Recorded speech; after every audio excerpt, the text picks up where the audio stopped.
ভবিষ্যৎ দেখতে পাচ্ছি ওলামায়ে কেরাম যেমন করে এক হতে চলেছে, ইনশাআল্লাহ জাতীয় ঐক্য তৈরি হবে, জাতীয় ঐক্য তৈরি হবে। গাদ্দার তাবেদারকে রুখে দিয়ে বাংলার জমিনে কোরআনী শাসন কায়েম হবে, কোরআনী শাসন কায়েম হবে। আরটি মিডিয়া সেন্টার, দেশ ও ইসলামের কথা বলে। অর্থাৎ নবীজির জন্ম, বলেন নবীজির জন্ম। দ্বিতীয় ভাগ, নবীজির শেষ দিন জীবনের, ওয়াফাতুন নবী সাল্লাল্লাহু আলাইহি ওয়াসাল্লাম, অর্থাৎ নবীজির ইন্তেকাল। নবীজির, বলেন কথা, নবীজির ইন্তেকাল। আর জন্ম থেকে আরম্ভ করে নবীজির ইন্তেকাল পর্যন্ত পুরো জিন্দেগিটা হলো সিরাতুন নবী সাল্লাল্লাহু আলাইহি ওয়াসাল্লাম, অর্থাৎ নবীজির জীবন আদর্শ। বলেন তৃতীয় ভাগের নাম নবীজির জীবন। প্রথম দুই ভাগ মিলাদুন নবী, নবীজির জন্ম, ওয়াফাতুন নবী, নবীজির ইন্তেকাল। সহজ ভাষায় বললে এটা বলবো, এই দুটো জিনিস জানার বিষয়, মানার বিষয় না। মিলাদুন নবী এবং ওয়াফাতুন নবী জানার বিষয়, মানার বিষয়। কথা বলেন এখন, জানার বিষয়, মানার বিষয়। সিরাতুন নবী সাল্লাল্লাহু আলাইহি ওয়াসাল্লাম এটা জানারও বিষয়, মানারও বিষয়। আরো সহজ করলে এভাবে বলা যায়, মিলাদুন নবী নবীজির জীবনের একদিনের সাথে সম্পৃক্ত। যদি বলি যে মিলাদুন নবী পালন করব, তাহলে নবীজি যেভাবে জন্মগ্রহণ করেছেন আমাকেও সেই পদ্ধতিতে জন্মগ্রহণ করা দরকার। আচ্ছা বলেন, সেই পদ্ধতিতে আপনার আমার জন্মগ্রহণ করা সম্ভব না অসম্ভব? আবার নবীজি ইন্তেকাল করেছেন, নবীজির ইন্তেকালের সময় কিছু অলৌকিক ঘটনা আমরা দেখতে পাই, হাদিসের মাধ্যমে জানতে পারি। যদি বলি যে নবীজির ইন্তেকাল পালন করব বা মৃত্যু বার্ষিকী পালন করব, তাহলে নবীজি যেভাবে ইন্তেকাল করেছেন আমাদেরও ঠিক সেইভাবে ইন্তেকাল করা দরকার, ঠিক কিনা? সেটা বাস্তব না, সম্ভব না অসম্ভব? কিন্তু সিরাতুন নবী কেমন? সিরাতুন নবী হলো নবীজির গোটা জিন্দেগি। নবীজি নামাজ পড়েছেন, কিভাবে পড়েছেন, এটা সিরাতুন নবী। নবীজি রোজা রেখেছেন, কিভাবে রেখেছেন, এটা সিরাতুন নবী। নবীজি যুদ্ধ করেছেন, কিভাবে যুদ্ধ করেছেন, এটা সিরাতুন নবী। বলে যে নবীজি যেভাবে নামাজ পড়েছেন আমরাও চাইলে নবীজির মতো নামাজ পড়া সম্ভব না অসম্ভব? নবীজি যেভাবে রোজা রেখেছেন আমরাও চাইলে ঠিক সেইভাবে নবীজির মতো করে রোজা রাখা সম্ভব না অসম্ভব? তাহলে মিলাদুন নবী আর ওয়াফাতুন নবী পালন করা যায় না, পালন করা করতে হয় না, পালন করা সম্ভব না। সিরাতুন নবী পালন করতে হয়, পালন করা যায়। গোটা কোরআনে সিরাতুন নবী পালন করার আদেশ রয়েছে। এজন্য বলি যে মিলাদুন নবী আর ওয়াফাতুন নবী জানার বিষয়, মানার বিষয় নয়। সিরাতুন নবী জানারও বিষয়, মানারও বিষয়। মূলত গোটা কোরআনটা নবীজির সিরাত। কারণ নবীজির ইন্তেকালের পরে সাহাবায়ে কেরামদের জামাত আম্মা জান আয়েশা সিদ্দিকা রাদিয়াল্লাহু আনহার কাছে যখন গিয়ে প্রশ্ন করেছিলেন, কাইফা কানা খুলুকুন নবী সাল্লাল্লাহু আলাইহি ওয়াসাল্লাম, আম্মা জান নবীজির আখলাক কেমন ছিল, চরিত্র কেমন ছিল? আম্মা জানের উত্তর ছিল, কানা খুলুকুহুল কুরআন, নবীজির চরিত্রটাই কোরআন। উলামায়ে কেরাম এখানে আছেন, ছাত্র ভাইরা এখানে আছেন। আম্মা জান যদি এভাবে উত্তর দিতেন, কানা খুলুকুহু কা খুলুকিল কুরআন। আরে কথা বলে বারবার, এরা খুব ডিস্টার্ব করে।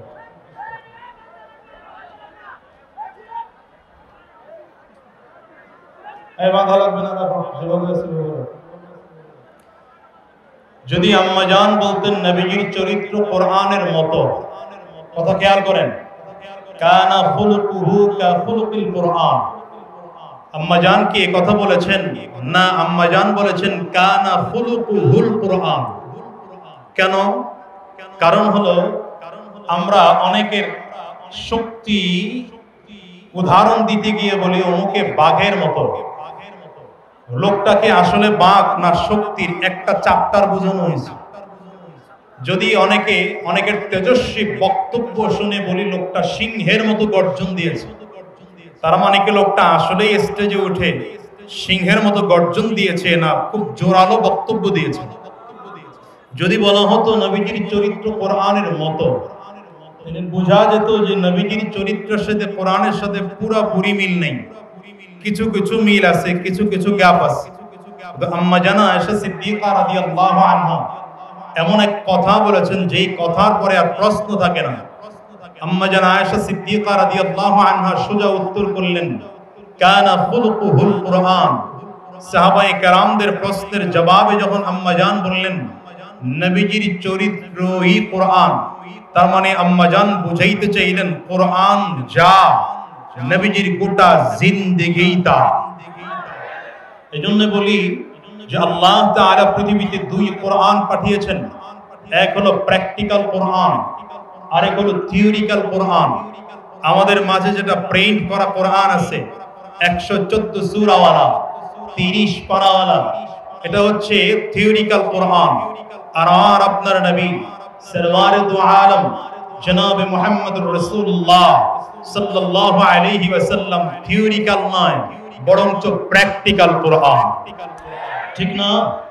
ওয়াফাতুন নবী একদিনের, মিলাদুন নবী একদিনের, সিরাতুন নবী হলো গোটা জিন্দেগীর রাহমাতুল লিল আলামিন।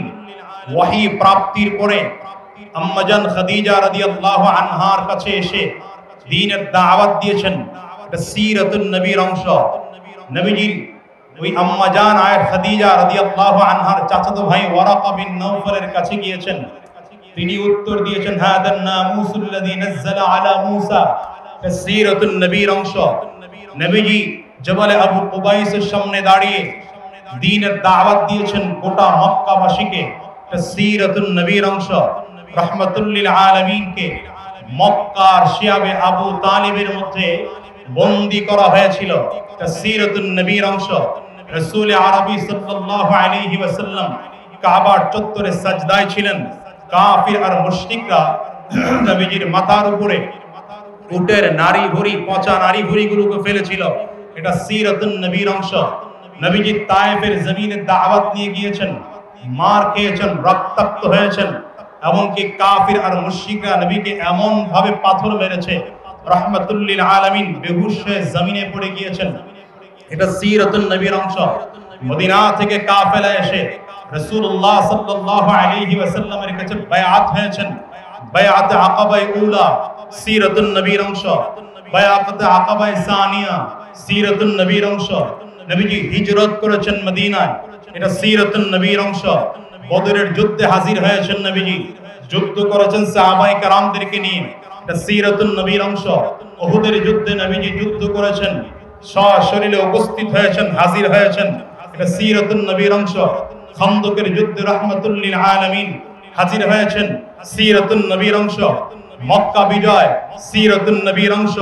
বায়াতুর রিদওয়ান সিরাতুন নবীর অংশ। সর্বশেষ রাসূল আরবী সাল্লাল্লাহু আলাইহি ওয়াসাল্লামের বিদায় হজের ভাষণ, এটাও নবীজির সিরাতের অংশ। গোটাটা রাহমাতুল লিল আলামিনের সিরাতের অংশ। সুতরাং সহজ ভাষায় বলবো, মিলাদুন নবী আর ওয়াফাতুন নবী জানার বিষয়, মানার বিষয় না। সিরাতুন নবী জানার বিষয়, মানার বিষয়। শুধু জানার আর মানা পর্যন্তই শেষ নয়, বরঞ্চ গোটা পৃথিবীতে রাসূলুল্লাহ সাল্লাল্লাহু আলাইহি ওয়াসাল্লাম শিখিয়েছেন সিরাতুন নবী প্রতিষ্ঠার জন্য মেহনত করা, সিরাতুন নবী প্রতিষ্ঠার জন্য প্রয়োজনে রক্ত দেওয়া, সিরাতুন নবী প্রতিষ্ঠার জন্য প্রয়োজনে জীবন দেওয়া। সাহাবায়ে কেরাম রক্ত দিয়েছেন, জীবন দিয়েছেন সিরাতুন নবী তথা কোরআনকে জমিনে বাস্তবায়ন করার জন্য। সাহাবায়ে কেরামদের ইন্তেকালের পরে তাবিঈন, তাবিঈ তাবিঈন, আইম্মে মুজতাহিদিন, উলামায়ে মুতাকাদ্দিমিন, উলামায়ে মুতাআখিরিন এক এক করে করে যুগের পরিবর্তনে দ্বীন এ জমিনে জিন্দা করার জন্য, কোরআন এ জমিনে কায়েম করার জন্য, রাসূলুল্লাহ সাল্লাল্লাহু আলাইহি ওয়াসাল্লামের সিরাতকে জমিনে বাস্তবায়নের জন্য চেষ্টার ফিকির মেহনত করেছেন মুফতি ফজলুল হক আমিনী রাহমাতুল্লাহি আলাইহি। চেষ্টার ফিকির আর মেহনত করেছেন শাইখুল হাদিস আল্লামা আজিজুল হক রাহমাতুল্লাহি আলাইহি। সিরাতুন নবী বাস্তবায়নের জন্য ফিকির আর মেহনত করেছিলেন কুতুবুল আলম কালো মানিক সৈয়দ ফজলুল করিম রাহমাতুল্লাহি আলাইহি। এই সিরাতুন নবী বাস্তবায়নের জন্য মেহনত করেছিলেন আল্লামা শাহ আহমদ শফি রাহমাতুল্লাহি আলাইহি। সিরাতুন নবী বাস্তবায়নের জন্য মেহনত করেছিলেন আল্লামা জুনাইদ বাবু নগরী রাহমাতুল্লাহি আলাইহি। আরে বন থেকে বড় বড় বাঘরা চলে গিয়েছেন, এখন বাঘের বাচ্চারাও সিরাতুন নবী দুনিয়াতে বাস্তবায়নের জন্য মেহনত করছেন। সিরাতুন নবী বাস্তবায়নের জন্য বর্তমান যুগের উলামায়ে কেরামরা সিরাতুন নবী বাস্তবায়নের জন্য মেহনত করছেন। সিরাতুন নবী বাস্তবায়নের জন্য মেহনত করে যাচ্ছেন আল্লামা খালিদ সাইফুল্লাহ আইয়ুবী দামাত বারাকাতুহুম। সিরাতুন নবী বাস্তবায়নের জন্য মেহনত করে যাচ্ছেন মুফতি সাকাওয়াত হোসেন রাজি সাহেব দামাত বারাকাতুহুম। সিরাতুন নবী বাস্তবায়নের জন্য মেহনত করে যাচ্ছেন আল্লামা জুনাইদ আল হাবিব দামাত বারাকাতুহুম। সিরাতুন নবী বাস্তবায়নের জন্য মেহনত করে যাচ্ছেন এই যুগের উলামায়ে কেরাম। সিরাতুন নবী বাস্তবায়নের জন্য মেহনত করে যাচ্ছেন আল্লামা মামুনুল হক দামাত বারাকাতুহুম। সিরাতুন নবী বাস্তবায়নের জন্য মেহনত করে যাচ্ছেন শায়েখ চরমনাই মুফতি ফয়জুল করিম দামাত বারাকাতুহুম। আজকের এখানের ময়দানের, আজকের এখানে গোটা আলেম সমাজের উপস্থিতি, বাংলাদেশের এমন কোন আলোচক নেই আজকের এই ময়দানে উপস্থিত হন নাই। বাংলাদেশের ছাত্র জনতা, নবী প্রেমিক জনতা এখানে উপস্থিত হয়েছে দিনের একটাই তামান্না, সিরাতুন নবী বাস্তবায়ন করার জন্য। প্রিয় ভাইরা আমার, যুগের পরিবর্তনে আলহামদুলিল্লাহ আমার কাছে মনে হচ্ছে আমাদের এখন মাদানী জিন্দেগি চলছে। একটা সময় ছিল হয়তো ভয়ে কোনো কারণে আমাদের মধ্যে কথা বলার ধরন একরকম ছিল। আলহামদুলিল্লাহ যুগের পরিবর্তনে এখন কথা বলার পরিস্থিতি রব্বে কারীম তৈরি করে দিয়েছেন। উলামায়ে কেরাম এক স্টেজে উপস্থিত হওয়ার পদ্ধতি তৈরি হয়েছে। আজকের যেই পদ্ধতিতে আল্লামা জুনাইদ আল হাবিব বক্তব্য দেন, সেই স্টেজে আল্লামা মামুনুল হক বক্তব্য দেন, সেই স্টেজে আল্লামা মধুপুরী পিসাব হুজুর বক্তব্য দেন, সেই স্টেজে আল্লামা অলিপুরী বক্তব্য দেন, সেই স্টেজে শায়েখ চরমনাই বক্তব্য দেন। প্রিয় সম্মানিত ছাত্র ভাইরা, একই বাবার অনেক সন্তান, একই বাবার অনেক সন্তান, দায়িত্বের কারণে এক এক সন্তান এক এক দেশে থাকে, কিন্তু যখন বাবার সম্পদ রক্ষা করার প্রয়োজন হয় সমস্ত সন্তানেরা এক জায়গায় একত্রিত হয়ে যায়। আমরা আমাদের নবীর রূহানি সন্তান, আমরা আমাদের নবীর রূহানি সন্তান। কেউ খানকায় মেহনত করেছি, কেউ রাজনীতির ময়দানে মেহনত করেছি, কেউ মাদ্রাসায় মেহনত করেছি, কেউ মসজিদের খুতবার মেম্বরে মেহনত করেছি, ওয়াজের ময়দানে মেহনত করেছি। কিন্তু আজ যুগের পরিবর্তনে যখন পদ্ধতি এসেছে, যখন সময় এসেছে, আমরা প্রয়োজনে খানকার পাশাপাশি ইসলাম কায়েমের জন্য রাজপথে নামতে তৈয়ার আছি। ওই মসজিদের মেম্বার পাশাপাশি রাজপথে নামতে তৈয়ার আছি। ওয়াজের ময়দানের পাশাপাশি রাজপথেও নামে আমরা দেখিয়ে দিয়েছি ইসলাম কায়েমের জন্য গোটা সমাজ এক হতে পারে, গোটা সমাজ এক হতে পারে। আজ দলের মত উঠে চলে গিয়েছে, দলের ভেদাভেদ নেই, আজ মদের ভেদাভেদ নেই, কে কোন পীর সেটা এখন দেখার প্রয়োজন নেই। হক হয়েছে তো সে আমার ভাই, মাথার টুপিটা গোল না পাঁচকোল কি দেখার সুযোগ নেই, জালি না কিস্তি দেখার সুযোগ নেই। ঐক্যের সময় এখন, এক হয়ে কথা বলার সময় এখন, সিরাতুন নবী প্রতিষ্ঠা করার সময় এখন, এই গোটা দুনিয়াতে কোরআন জিন্দা করার সময় এখন।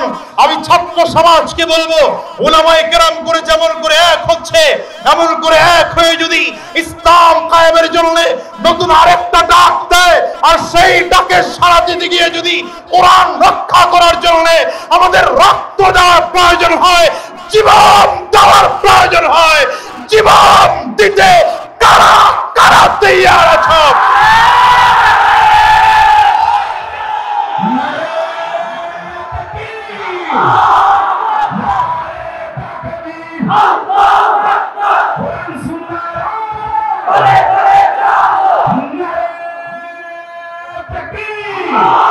প্রিয় ভাইরা আমার, কথা শেষ। 5 আগস্টের দিন দেখা গিয়েছে কারা খানকা লবিয়ার, কারা রাজপথে থেকেছে। ঠিক কিনা বলেন? দীর্ঘ 16 বছর স্বৈরাচারের নিপীড়ন আর নির্যাতন যারা সহ্য করতে পারেনি, কিন্তু দেখা গেল 5 আগস্টের দিনও তারা খানকা ছেড়ে নামতে পারে নাই। বোঝা যায় এদের মধ্যে এখনো মিলাদুন নবী নামে জিলাপির মজা আছে। কিন্তু আলহামদুলিল্লাহ উলামায়ে কেরাম 5 আগস্টের আগে পরে মিলিয়ে আগেও রাজপথে ছিল, এখনো রাজপথে থাকবে। সুতরাং আমি আজাদিও বলছি, আমরা উলামায়ে কেরামদের কর্মসূচির দিকে তাকিয়ে আছি। কর্মসূচি আপনারা দেবেন। আমরা ছাত্র জনতা, এখন আর ছাত্র জনতা শুধু মাদ্রাসার নয়, এখন স্কুলের ছাত্র ভাইরা আমাদের সাথে, কলেজের ছাত্র ভাইরা আমাদের সাথে, ইউনিভার্সিটির ছাত্র ভাইরা আমাদের সাথে, মাদ্রাসার ছাত্র ভাইরা আমাদের সাথে। গোটা জাতি এক হয়েছে, বাংলাদেশকে পরিবর্তনের স্বপ্ন দেখছে। আজ পরিবর্তন করব, পরিবর্তনের ছোঁয়াচ ধূপখোলায় লেগেছে। যে ধূপখোলা আমরা সিরাতুন নবীর প্রোগ্রাম করতে পারি নাই, সিরাত সম্মেলন করতে পারি নাই, আজকে বাধাহীন পুলিশের পাহারায় সিরাতুন নবী প্রোগ্রাম হচ্ছে। সুতরাং আশা হারাবো না। রাত যত গভীর হয় তত সুবহে সাদেক কাছে হয়। আলহামদুলিল্লাহ সুবহে সাদেক আমাদের মাঝে চলে এসেছে, শুধু ইসলামের সূর্য উদয়ের অপেক্ষায়। সুতরাং আমিও সে অপেক্ষা নিয়ে আলোচনা শেষ করছি, আজকে বিদায় নিচ্ছি।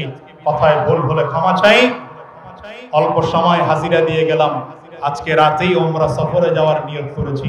সবার কাছে দোয়া চেয়ে বিদায় নিলাম। আসসালামু আলাইকুম ওয়া রাহমাতুল্লাহ।